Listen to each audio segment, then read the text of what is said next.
Уважаемые участники судебного заседания, мы выслушали позиции сторон, пояснения представителей государственных органов, привлеченных по данному делу в качестве иных лиц. И на этом можем считать исследование материалов по делу Карабаева оконченным. В этой связи предоставляем право заключительной речи заявителю Карабаеву Тимуру Иднановичу. Пожалуйста, к трибуне пройдите. Уважаемые члены Конституционной палаты Верховного суда, уважаемые присутствующие, в первую очередь хотел поблагодарить за возможность выступить и быть услышанным на сегодняшнем заседании, где имел возможность высказать свою позицию по данному проблемному, на мой момент, вопросу. Я не буду отнимать большого времени. Я хотел бы сказать еще раз и повториться, возможно, о том, что говорил в самом начале. Исходя из сегодняшнего вашего решения, безусловно, будет складываться судебная практика всей страны. И поскольку это абсолютно новые институты, которые были признаны для того, чтобы улучшить работу правоохранительных органов, чтобы повысить раскрываемость очень завуалированных, очень общественно опасных преступлений, много будет зависеть от вашего решения, поскольку если решение коснется в вопросах ограничения каких-то прав какого-либо лица, то это, безусловно, может повлечь те преграды и препятствия для того, чтобы этот институт работал в полной мере, в той мере, которая на него возлагались непосредственно, когда разрабатывался данный институт. Я еще раз повторюсь, что задача моего ходатайства не стала, чтобы прям потерпевший говорил свою позицию, нет, я не согласен. Этот вопрос абсолютно гибкий, и в этой позиции можно подойти хотя бы с той точки зрения, что потерпевший может высказать свою позицию, но он должен быть услышан. А для того, чтобы он это сделал, в нормах уголовного процессуального законодательства должны быть соответствующие нормы, которые позволяют ему это сделать. Чтобы он не был там белой вороной, которую может в любую минуту сказать о том, что ты здесь вообще делаешь, и твоя позиция здесь вообще неуместна, поскольку ты не имеешь права здесь находиться, а твое нахождение, с другой стороны, может влиять на то, что здесь в этой ситуации уже нарушаются права другой стороны, поскольку вы препятствуете решению вопроса по существу, которое оговорено нормами уголовного процессуального законодательства. Это что касается потерпевшего. Что касается несовершеннолетних, я еще раз повторюсь, уважаемые судьи, вопросы, по моему мнению, безопасности, вопросы непонимания сущности, они для меня хоть и актуальны, но я полагаю, что законодательство Крымской Республики предприняло все меры для того, чтобы огородить несовершеннолетнего в этих моментах. Ведь существует простое уголовное расследование, общий порядок производства.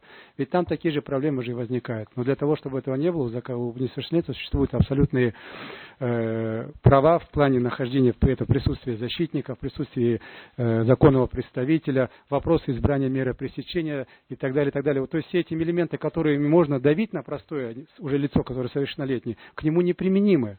И при заключении этого процессуального соглашения все эти нормы работают.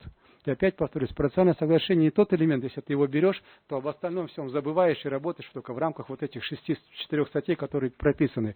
Это лишь механизм, который показывает, что можно сделать. А как это делается, что этому сопутствует, какая работа перед этим ведется, до и после. Это все выполняется в рамках Уголовного процессуального кодекса, тех норм, которые прописаны непосредственно для совершеннолетнего, которыми предусмотрена защита этого человека.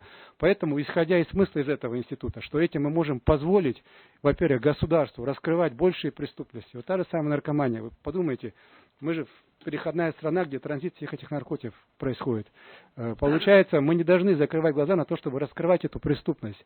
А здесь мы будем ограничиться только тем, что мы будем осуждать лиц за хранение наркотиков, точнее, даже за сбыт наркотиков, но абсолютно работа не будет проводиться, она не будет заинтересована лицо проводить эту работу на раскрытие самой цепочки этого канала.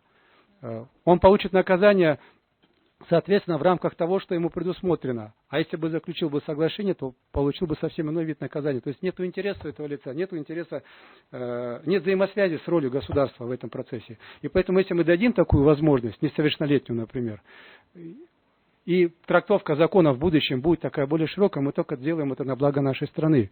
И нормы уголовного процессуального законодательства, которые закладывались непосредственно, точнее, все видения, которые закладываются в уголовный процесс, они на самом деле реализуются. Это в конечном итоге даст очень хороший положительный результат. Поэтому я просил бы признать эти нормы неконституционными, но опять же повторюсь, как мне задавал уважаемый суд ответ, я не саму процедуру прошу признать неконституционными. непосредственно отсутствие роли несовершеннолетних в них. Это главный момент, чтобы не было понимания того, что я прошу вообще признать весь институт процессуальных соглашений неконституционным. Непосредственно четко касающийся невозможности участия в них несовершеннолетних и отсутствия права потерпевшего на изъявление своей воли при заключении такого соглашения. Спасибо за внимание. Надеюсь на ваше объективное и справедливое решение. Спасибо. Право заключительной речи предоставляется представителю Джордж Кенеша Бердамуратову. Уважаемый суд, мы представители Джордж Кенеша Кыргызской Республики, руководствуясь статьей 32 Конституционного закона Кыргызской Республики о Конституционной палате Верховного суда Кыргызской Республики, просим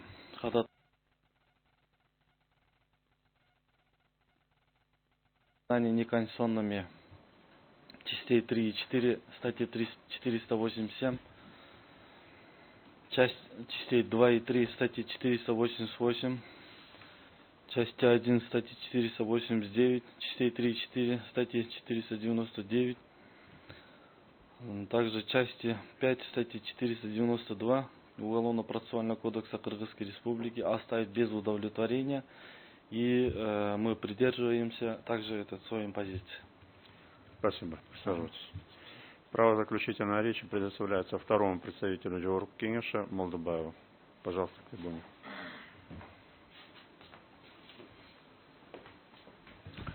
Уважаемый суд, на сегодня, это, считаю, достаточно полно обсудили данную проблему, но мы, как представители Джордж Кенеша, придерживаемся своей высказанной позиции и просим отказать в удовлетворении ходатайства гражданина Карабаева.